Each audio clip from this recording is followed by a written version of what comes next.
They say performance has an expiration date, but what if they're wrong? No matter where you start, the goal's the same: to be better, stronger, wiser, bolder. We're here for the relentless, those that don't back down, don't compromise, and don't quit.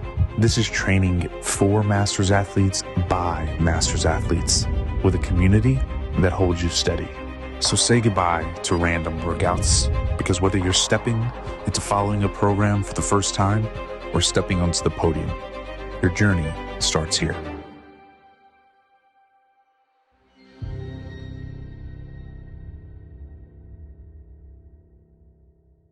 All right, team, welcome to the Boulder Athlete Podcast. I am here with Pat Midgley. And Pat, I'm really grateful that you made time. You had shared a little bit in advance to help me prepare for this. And there were some things that you had shared that were just like so interesting that I'm so eager to hear you tell me more. Oh no. Because I've never seen what you shared before. So we're going to have to get into it. But yeah, thank you for being here. I appreciate making time, man. Yes, thank you, Josh. It's really good to see you. I know the last time we hung out was Fittest of the Coast. So it's been a minute, but it's great to see you again. And of course, I'm always following along with your training and all that stuff. So it's great to hang out. Thanks for making the time. Yeah, heck yeah, buddy. I appreciate that. And man, we'll have to talk about Fittest of the Coast. That was such a cool experience all up. And, you know, both of us had some great success there. And yeah, I want to hear your perspective on that experience. And it ties into some of the things that I think we're naturally going to get to anyways. So it won't be an unnatural part of our conversation. Awesome. Okay, well, I've already teased it, so we're going to get right to this, Pat. The super interesting thing that you shared, which I love and I want to hear more about, is this is your background now. We start with background. Okay. I don't know how long ago this was or what year this was, but you have 10 years of experience as a Shakespearean stage actor. That's correct. Yeah, that makes me... Mic drop. Nobody has that.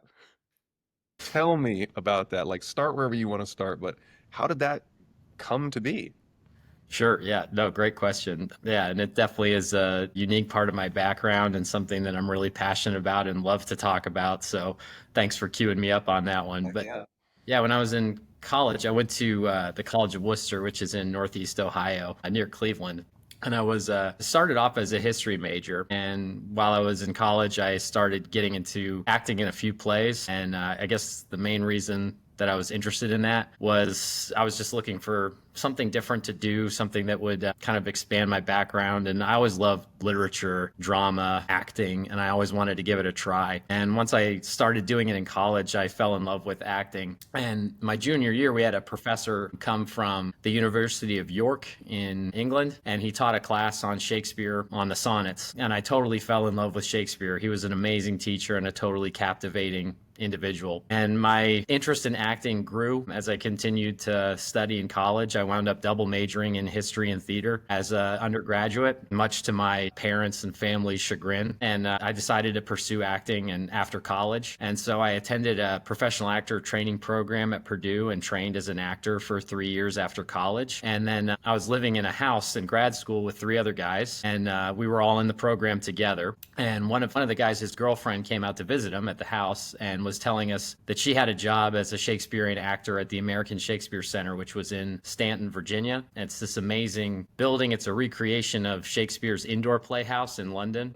And she was telling us about this, and we were looking for jobs in the industry. And I'd never heard of the American Shakespeare Center, but my buddy and I decided to go audition at that theater. And so we drove together for 12 hours, and I saw some shows there, and I was cast right away. At 25, I got cast in the resident company for the ASC. So the ASC uses 12 actors, and they would produce 5 plays a season. I mean, it would be the same 12 actors in all 5 plays, and they would run concurrently. So each night there would be a different play, but there would be the same 12 actors performing that play. Mm. And that was an incredible opportunity for me at a really young age to work with incredibly seasoned professional performers. And I was there from the time I was 25 until I think 32, 33, so about 8 years. And while I was there, I did over 50 productions of plays written by Shakespeare and other early modern playwrights. I did 2 national tours, which were each a year long, and lived in a van in hotels and drove all over the country performing Shakespeare, talking about Shakespeare to people from different colleges, universities, performing arts centers all over the country. Yeah, it was a totally unforgettable, amazing, life-changing experience. And I was completely dedicated and totally passionate about that career. And that was my entire life from 25 to, my early 30s. That was all I was doing, living and being and breathing Shakespeare and performing. So yeah, it was just a real blessing and an amazing opportunity for a young person who was totally passionate about this. I had no idea that I would be able to do that. That was never, part of my life's plan. Nobody grows up saying, I want to be a professional Shakespearean actor, particularly in America. But I fell in love with it, and it was, a dream come true, an amazing experience. That is so unique. I mean, unique is the only way to describe that. There's just, I don't know how many podcasts we'll end up doing or how many people I'll interact with in the rest of my life. And I don't know if I'll come across someone else who said that has been their history. So you were like a professional actor. I assume you're getting paid to do this. Yes, sir.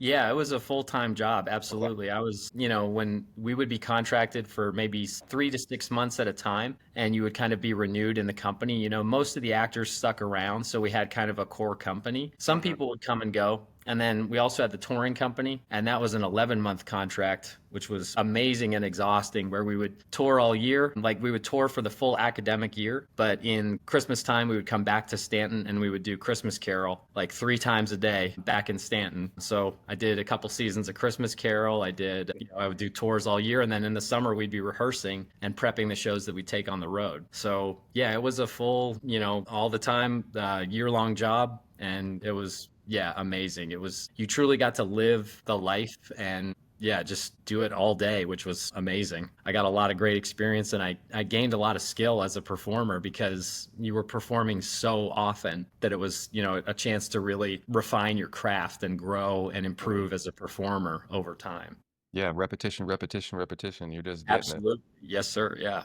Oh, well, that jumps to a question I'll probably ask you later.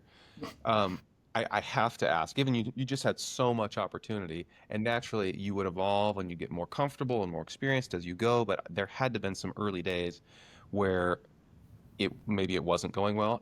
Before you talk to me about maybe your most memorable on-stage moment, talk to me about maybe a moment where it was the biggest hiccup or something went sideways on stage. Oh, yeah. Well, the first thing I would say is you do improve and you do grow, right? Obviously, and you refine, but the nerves and the stage fright, that fear before you walk out on stage every night, no matter how prepared you are, no matter how well rehearsed the production is, no matter how much you trust your castmates and your team, there's this awful pit in the bottom of your stomach. And there's always this moment before you enter where you're just thinking, why am I doing this to myself? Why am I putting myself through this fear every single night? And it never goes away and it never gets better. And, it's just like nerves when you're competing. You ask yourself that same question before 3, 2, 1, go. Why would I put myself through this? So it never goes away. But I think there's been plenty of snafus and bad moments. The worst feeling that you can have on stage is if you just slightly miss that cue, an entrance cue, if you're just a second or two late on an entrance, because timings are, the timing of entrances and exits is so carefully rehearsed. So when you miss that cue, it might be something that the audience might not even pick up on. In fact, I would say, 95, 97% of the audience would never know, but your team does, your castmates do, and it can throw off their rhythm and it can throw off their concentration and it can affect their performance and take away that 1% of inspiration or that flow state that you get into when you're performing well. So those are the worst feelings when you let someone else down on stage. That's always really, really hard. And I've certainly done that a time or two in the 11, 12 years that I was performing. That happens. Any classic you just blank on your lines? Oh yes, I've had that happen before too, especially when we're performing like multiple different plays. So I would have these huge stacks of index cards for each play with all my cues and lines, and it could be very difficult to keep all that in your head and stay fresh. So you really had to make sure you were constantly drilling that. So I always said, like, people would always ask after shows, like, how do you learn all those lines? And it's not easy. There's no trick. There's no way around it. It's just hard work and repetition. But you have to know your lines when you perform, as well as you know the lyrics to Happy Birthday. You know what I mean? Like, you're never going to forget the lyrics to Happy Birthday, no matter how bad something's going. So that was the standard for me to, like, if I know these as well as I know that song, then I feel prepared. But yes, you still can forget lines, snuff lines, say the wrong word, all kinds of things can happen. There is so much similarity. While I didn't think we'd get here, there is so much similarity to the preparations that you're putting in for this and the preparations that you would make in your pursuit to achieve something athletically. The Yes. repetition, really stands out. And the flow state, there is something real about that too, which is like, think of in competition. This happens outside of competition, could be in training as well, but competition is where it stands out, I think, the most, which is where, like, hey, you can find yourself in this state of flow where you've kind of managed your heart rate appropriately, you're moving loads at a pace that you want to move loads, and you're just kind of right in that sweet spot where you can keep moving, and you don't have to take these long and extended breaks. And there's plenty of things that can distract that flow state. A little mismanagement of your pacing, a new object that just spikes your heart rate in a way that you didn't anticipate. The music stops, somebody steps in your lane, where's the chalk? Like, there's Yep. 1,000 things Yep. that can disrupt flow state. And I would have to imagine that practicing and being comfortable enough in, like, navigating those distractions on stage when everybody's watching you has to give you a little bit of maybe a leg up on navigating those in a different environment, but the stage nonetheless.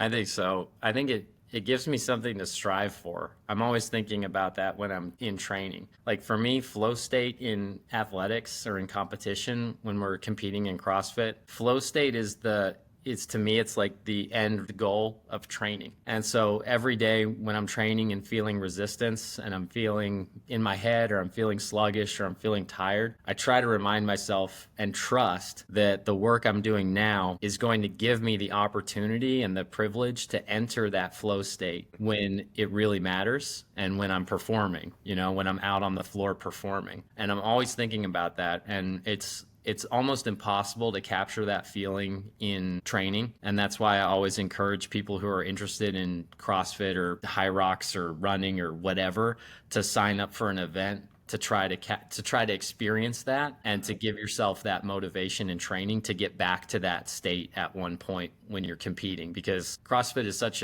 an individual sport. Even when we're competing with other people, you're literally in your lane. You literally have to stay in your lane. What you need to do, or when I think about the games, I'll be proud of the effort that I have at the games regardless of the result if I feel like I'm consistently in that place, relaxed and performing. And you get that special feeling where that barbell is just moving. It's heavy, but it doesn't feel heavy anymore. Or you're holding a pace you've never held before and it doesn't feel hard. That's what I'm always thinking about in training and when we're making those, daily choices to work hard. That's really well said. I honestly, I don't know if I've thought about flow state in the training and competitive environment, and it's so applicable there. I've thought about flow state in many other areas of my life, but on the competition floor, I haven't thought about it, but that's so accurate, and that is really what we're striving to achieve.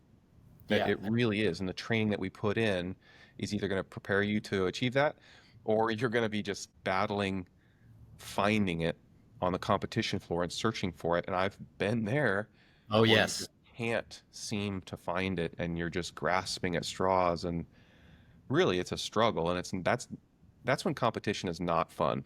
Yes. Yes. And And then so on the many, flip side, where we find it, what a high that yes. is, Yeah. when it translates into a really cool outcome, like you win a competition or something big, like obviously that's a huge high. But even just getting to that flow state and knowing it's there to be found, that is also a high in itself. Yes, I completely agree. And that's what I'm always looking for and hoping for in training. Yeah, I completely agree. And so many tiny things can disrupt that, but when you're truly there, it's unlike any other experience. Like, we were just talking about Fittest of the Coast, and I remember the event we did that had the D ball over the yoke and then the double unders and then the cleans. Yeah. And I remember I was feeling so great in that event. I knew that would be a good event for me. I really wanted to try to win that event. I thought I had a great chance. And I was a little bit back on the D ball, and I got to the double unders, and we had 150. And when I knew I was going to hold, I was good at double unders, and I was going to hold that quick. And when I got to 100, my judge waved me on. She said, go. And I was able in that moment to do this like mental calculus of like the competitor in me should probably just go. But I thought if I did go, then, I might have gotten a fast time. I might have won by a margin that didn't seem right. Yeah. And people might have looked back and said, well, no, he didn't do 150. So I just kept counting for my judge. And I had a quick conversation with her, like, no, it's 150 and I'm at 110 right now. And like, stay with me. And she was like, oh my God, I'm so sorry. But she got back on pace. And then I wound up winning that event, and I was glad I made that. And to me, like, that was a flow state where I was both really pushing hard, but I was also aware of what was happening and was able to communicate and, help the judge a little bit in that moment. So it was a cool moment for me. And it was a good example of that dual like awareness and relaxation that I think kind of defines flow state, at least in my mind. Yeah, that's so right. And good, congrats on winning that event.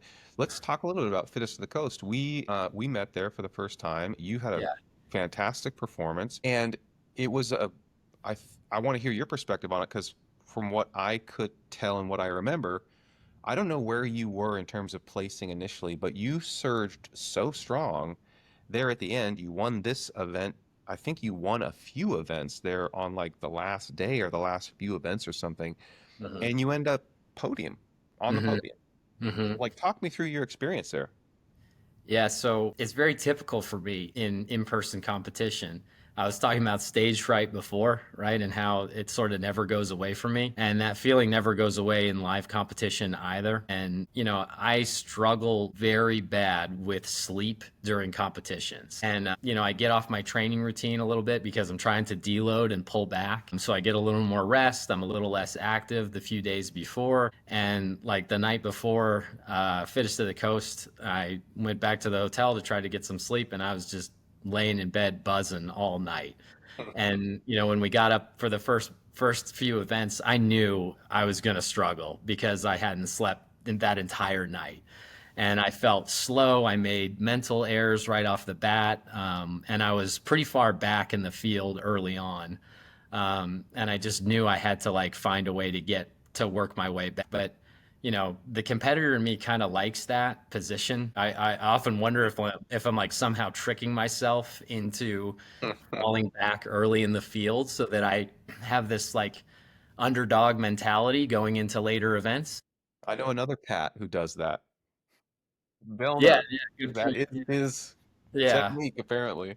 Yeah, and it's very frustrating because on from what I know about myself as an athlete, like some of those events that I didn't do well in, I was like I should do really well here, but had some mental errors and some execution mistakes. But I also think I'm very good with high volume competitions. I'm very durable, I think, as an athlete. That's one of my strengths. And so as the events go on and as the volume increases, I feel like I'm able to bounce back from events pretty well and maintain a high level of intensity across multiple days. I train with Boulder, and in the past, before Boulder, like I'm always in a pretty high volume phase. Like I just like volume. So I think that helps me as competitions go on. I consider myself similar in that way. Yeah. And I think that this is true for you as well. From what I know of you as an athlete, you have a lot of strengths and you're pretty dang well rounded. So maybe your weakness is your jitters. I don't know if there's more, but there's plenty more, but jitters is one. Yeah. Yeah, you have really good strength. You've got a great engine. You're good at gymnastics. I mean, those are kind of like the core things. And then everything else, you just kind of grit and grind your way through. And I think you have the capacity for grit also. And as you go through, and I have lived this, but as you go through like the Open, which is a one style of competition, when we had quarterfinals and then semifinals, the loads are getting heavier, the skills are getting a little bit more complex. You go to the games, then it's the heaviest loads, it's the most skill, and it's all compounded. And so for an athlete that is well-rounded and is durable over what was 10 events last year, it tends to play to your strengths. I wonder, by the way, announcement, everyone, Pat has qualified for the 2025 CrossFit Games. Congratulations. This is a huge deal. As you're looking to the games, are you finding confidence in kind of those truths and where your strengths lie? Like, how are you looking at the games? What does success look like for you this year at the games? Yeah, so okay, so I have kind of a cop out answer to that, I guess. For me, like I've been trying to qualify for the games for such a long time. Like I started seriously trying to make it the year I aged into the 35 division and thought I had a good chance. And year after year after year, I was 8 spots out, 3 spots out, 2 spots out.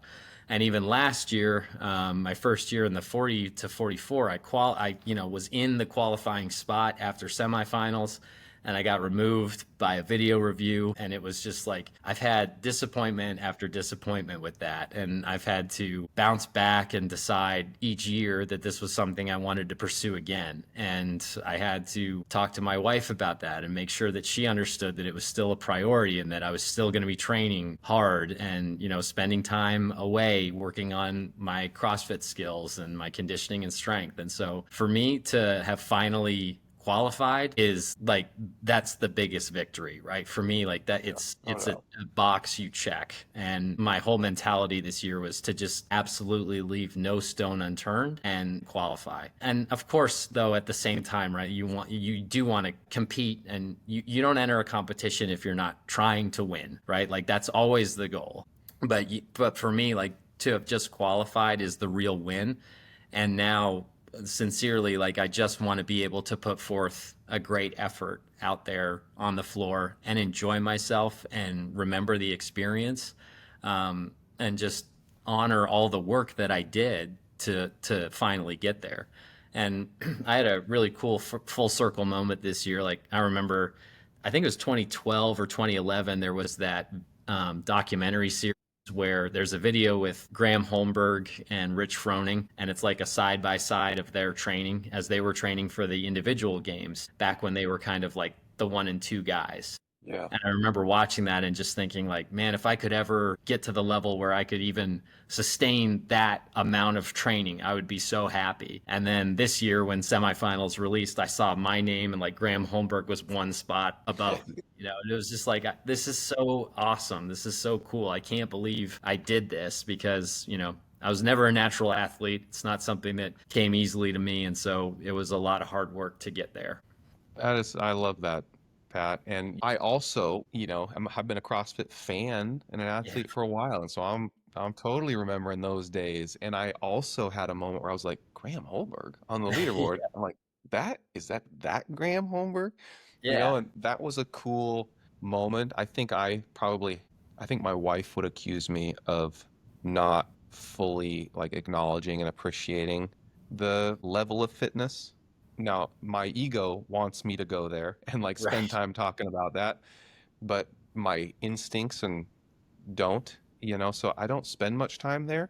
I'd like you to go there because like everybody that comes on this podcast to go there, because the truth is it is a huge accomplishment to have qualified for the games, and you, like everyone, has been chasing this dream for a long time. No, I guess you said the moment you entered 35, so it's been like 6 years. Yeah. That's a long chase. Sure, yeah. And I completely empathize with what you said. I'm the same way. I was right before I came on this podcast, I was talking to my wife about qualifying and everything, and I was like, we haven't even had a celebratory moment yet, like life, you get back and life just happens and you get right back into routine and you get right back to training. And so, yeah, it's important to step back and, appreciate all the people who helped you get there and all the work that you did, and to acknowledge that achievement is important. Your support system, I'm curious to hear about that. And by the way, I have very similar conversations with my wife as well, and we are very aligned. Yeah. She's also a CrossFitter. She's also very fit, and she's more disciplined than I am. And so it's an easy alignment for us. You know, we know where our priorities are from a family and a work and a lifestyle and a fitness perspective, like in our faith, and we know.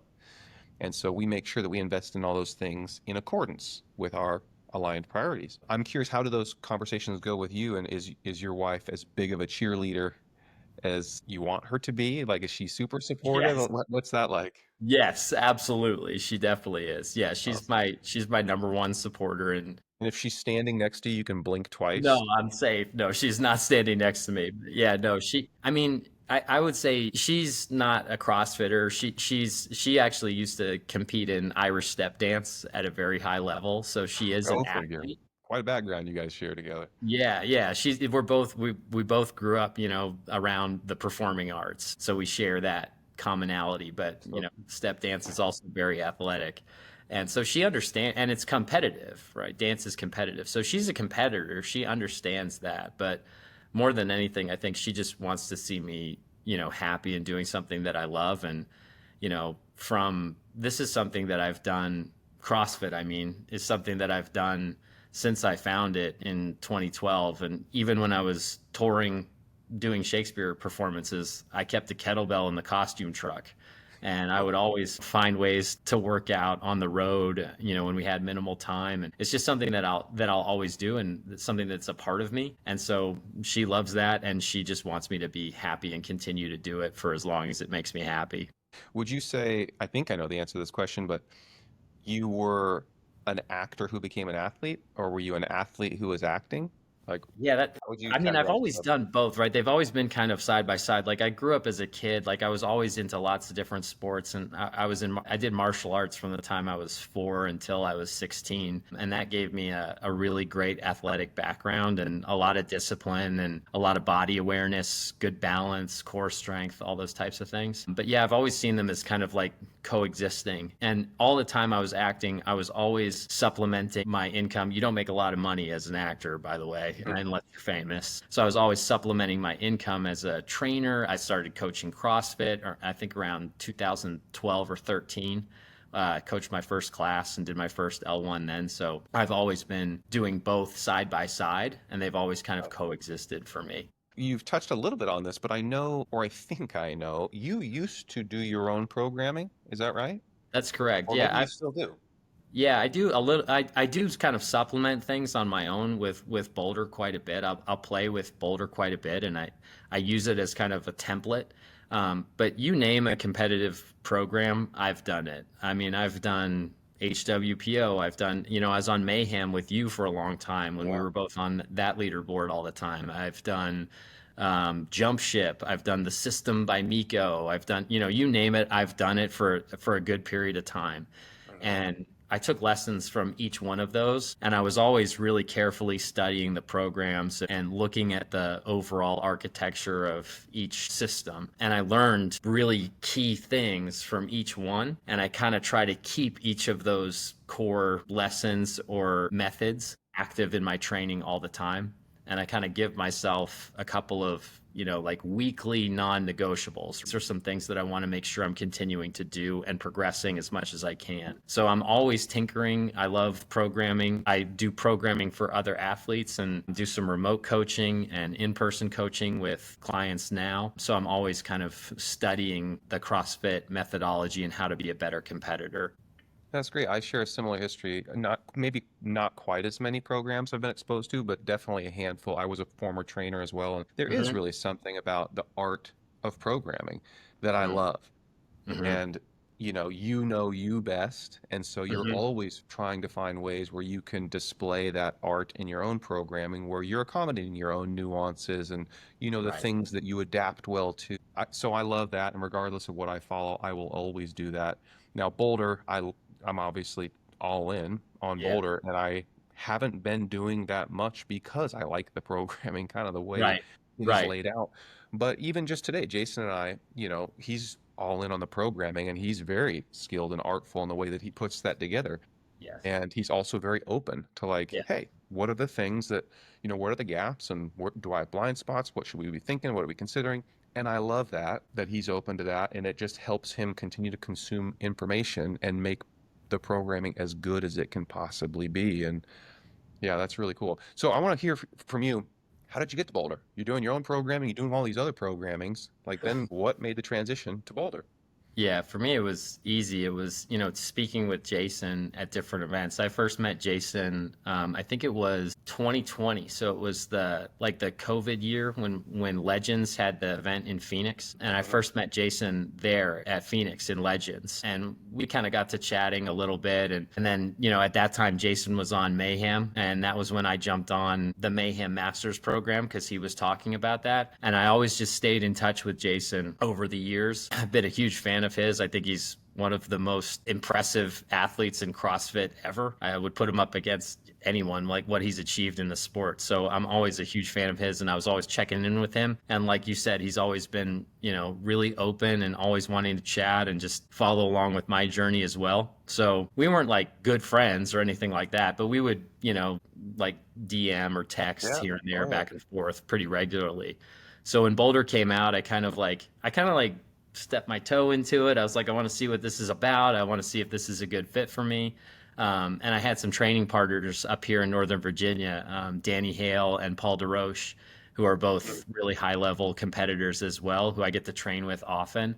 And so we were both kind of like Danny was doing his own thing, Paul was doing Mayhem, and then Paul jumped on Boulder, and then I jumped on Boulder, and we kind of all got together and started doing it a lot more together. And then once I was at Fittest of the Coast and just got to see all you guys and get to chat more, I felt more connected to the community, and I felt like I wanted to do the programming a lot more. And so since Fittest of the Coast, I've been using Boulder probably as my primary training template since then. So it's really the connections that I've made, but then it's also like I mentioned, you take principles from each program. And for me, what Jason has taught me so far, what I love about the programming is the color coded gearing system, and understanding that as masters athletes, as we get older, you still need to get into that red zone, that high intensity zone, but you've only got a touch or two a week there. And most of your training needs to be lower intensity. So that's been a great lesson that I've taken from him, because I'm certainly guilty of going to the red zone too often in training. All red all day, every day.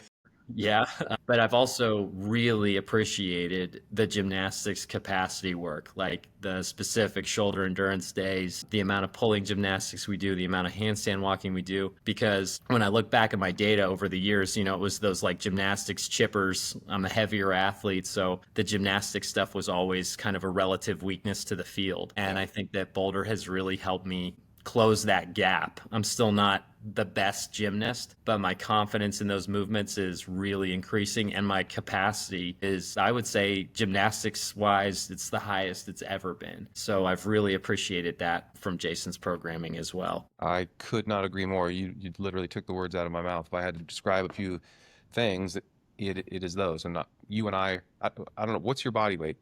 I'm like 200 to 205. I kind of float around in there. Yeah, that's right where I'm at as well. And having stood next to you, you're thick, you're muscular, you look like you're a 200 plus pound athlete. And I know what that's like, trying to move your body when your body is the biggest load. Yes, correct. Yeah. And you're going up against, side by side with folks that are 20, 30 pounds lighter, moving their own body weight. And you're like, golly, they are just flying. Yes. And now, on the flip side, when you get to move a barbell, your mass up against the mass of the barbell, there's some clear advantages there. Yes. But on the whole, I just feel like Boulder it's like the equalizer. You're just leveling up the things. Yeah. And now on the whole, there's just so much strength, across all of these movements that shows up. It shows up on the competition floor.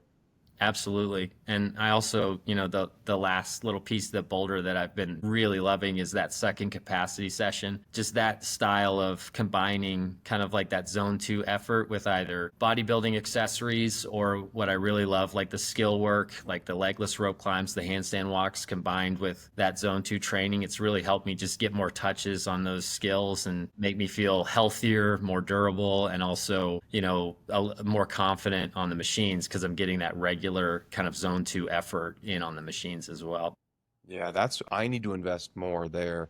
I'm a one time a day person, and that's, I mean, there's a lot of kind of what I'm comfortable with, what my schedule allows, where I'm willing to like make sacrifices. Now, what my ambitions are also tell me I need to modify that a little bit as we get closer to the games. If I want to achieve what I want to achieve, I got to do the work that's necessary to do that. And so I do love the look of those sessions. I haven't done them a second time. And so that's my opportunity for growth, this summer. Well, I highly recommend them. They're great, and yeah, I've enjoyed it. And it's a lot of mental math, like just all right, how much time is this going to take? How much time do I have? How quickly can I get into this? But yeah, it's definitely a great structure for when you can fit a couple of those in the week. I think it's a low hanging fruit and a great value add there. Yeah. Okay. Well, I'll take the peer pressure and get my butt in gear. I want to talk about your semifinals experience. So you're with Boulder. You got to go to the Boulder affiliate. Yeah. And do your semifinals with Jason and with a couple other Boulder athletes. How cool is that? I'd love to just hear what that was like. And yeah, I mean, you've qualified for the game, so I've got to assume it went fairly well. Yes, it went really well. It was not without it. First of all, the hospitality from Pivot Fitness in Hoover and Boulder Athlete and Jason and Adam and the whole team was just incredible. I mean, it really made, in order to achieve the semifinals experience for Masters, you need so much support because you need judges, you need camera work, you got to do recovery. And I think it's gotten to a place for the semifinals where I think if you have serious aspirations to get to the games, it's incredibly useful to try to to take the time to just block that time off. And for me, that was semifinals. Having come so close for so many years, when Jason announced that opportunity, I knew that was something I wanted to do right away. Because I wanted to be able to take time away from work. I wanted to go there and focus exclusively on those events. I wanted to do them as many times as it took. And Boulder was amazing about repeats. They brought in so many incredible judges and volunteers, like Dave Hardy came down, who's judged every event you could possibly think of in CrossFit. He's an expert judge, and he was our head judge for the whole weekend, and he was so insightful. He held us to a very high standard. He gave us, he mentioned, be watching your videos, be watching your standard, because ultimately it's your video. You're responsible for your movement there. Mm-hmm. Yeah, I mean, the judges, the hospitality of Boulder was incredible, and it was great to connect with athletes from all over the world who came to Alabama to compete. And so, if that event happens again, and you have an opportunity to do it, I couldn't recommend it enough. It's definitely worth every penny of getting down there and the time away. It's definitely worth it. And yeah, I especially want to thank, there was one judge, Becca Atchison, if she's watching. I had a little snafu on Isabel, the heavy Isabel. We were talking about, I'm pretty good on the barbell, so I definitely wanted to do as well as I could and try to hit a home run on that event. I did that event, my first attempt on that event. I was moving really fast. I felt good. I look back on the video an hour later, I was not happy with, there was 7, maybe 8 reps in there where I was like, if I really slow this down, I'm hitting extension and that elbow is starting to break just as I'm reaching hip extension. That drop is just a little bit too early for me to be comfortable. So I watched the video and I was maybe 30, 40 minutes later, I was like, I'm still warm. I just want to run this again. And I want to get the standard again. I just want to do it again now. I don't want to go home and sleep on this. Let's just do it now. And Becca was she judged me in the initial attempt, and she was so apologetic. She felt really bad that I was going to do it again. And I kept telling her, it's not your fault. You're so amazing for doing this for me. But I put myself in her shoes. It's this guy you just met is trying to achieve a lifelong dream. He's going as fast as he can. He's not going to listen to you if rep him. She's in an impossible situation. So it's just an example of, how much they gave and how accommodating they were. And they were totally cool with me. Everyone, all the other athletes were like, you want to do it again? Do it. We'll support you. We'll judge you again. We'll do the whole video again. We want you to be totally satisfied that you did everything you could to qualify. And so, yeah, that's just an example of how welcoming and understanding and supportive they were of us doing our crazy thing all weekend long in their gym.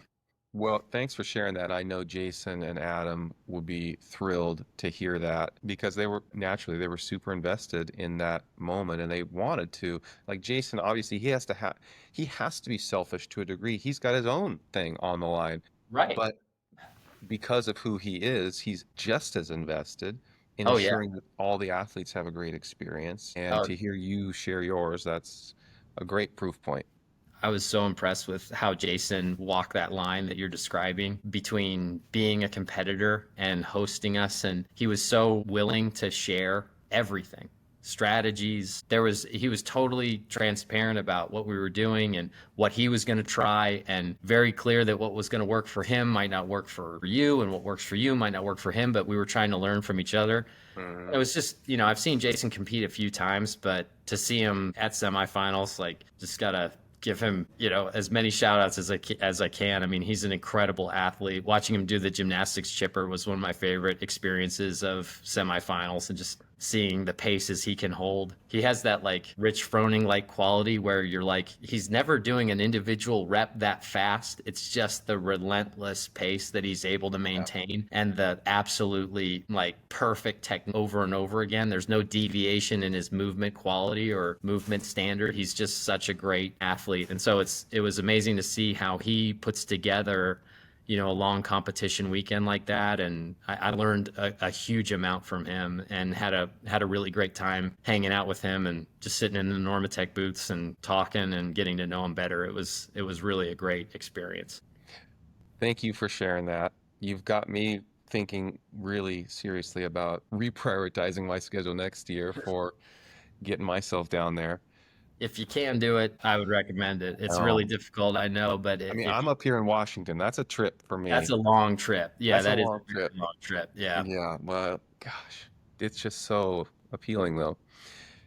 Pat, I've got one more question to close us out with, and I'm curious, when you're like the curtain stage has dropped, for you, or the last time you dropped the barbell, whatever, do you want to be more known? Maybe there's a want question on what do you think, more known for your days on stage as an actor or your accomplishments athletically? Now, there's many other categories of life that I'm sure that would trump those completely. Of course. Yeah. But between those two, what would you want to come to mind first for people when they think about Pat? That's a hard question. Yeah, that's a tough one to answer. I think I've always been a very idealistic and mission-driven person. And one of the things that I believe in is just continual self-improvement and in pursuing the things that make you passionate. However, whatever those things are, I think you owe it to yourself to, go, as corny as it sounds, to chase your dreams and to pursue the things that you love to do more than anything else. So it's kind of a cop-out answer, I guess, but I would say I'd want to be known more for that than for the individual achievements in either area. I'd want to be known as someone who pursues their passion and pursues excellence in those, and who goes as far as you possibly can in whatever field you're choosing to, invest your time and energy and skill and talents. I think that's more important to me than the specifics, or the results or what have you. Yeah, they're both things I love so much that it's impossible to choose between them, and they're both a big part of me. So I guess I'm saying both. Well, you've done a really masterful job of dodging that question, but landing a really, really good message that I love. And I think that's where we're going to close this out and leave people with is, hey, being known for someone that just pursues your passions, that's pretty awesome. I think we can all get behind that. Awesome. Thank you, Josh. This has been really fun. I really appreciate it.